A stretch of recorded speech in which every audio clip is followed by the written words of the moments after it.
কুমিল্লার মুরাদনগরে ঘরে ঢুকে এক নারীকে ধর্ষণের ঘটনায় আওয়ামী সন্ত্রাসীদের প্রশ্রয়দাতাদের দায়ী করেছেন স্থানীয় সরকার ও ক্রীড়া উপদেষ্টা আসিফ মাহমুদ সজীব ভুঁইয়া।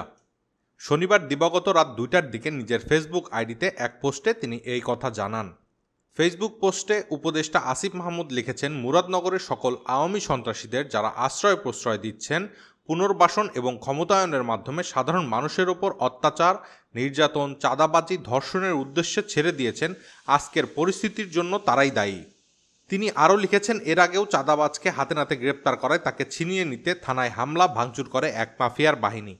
উপদেষ্টা আসিফ মাহমুদ লিখেছেন, আজকে আমি লজ্জিত, আমার বলার ভাষা নেই। এলাকার লোকজন দেখা হলেই বলে গণ অভ্যুত্থানে দেশ মুক্ত হয়েছে, কিন্তু মুরাদনগর আরও বড় মাফিয়াদের দখলে গেছে।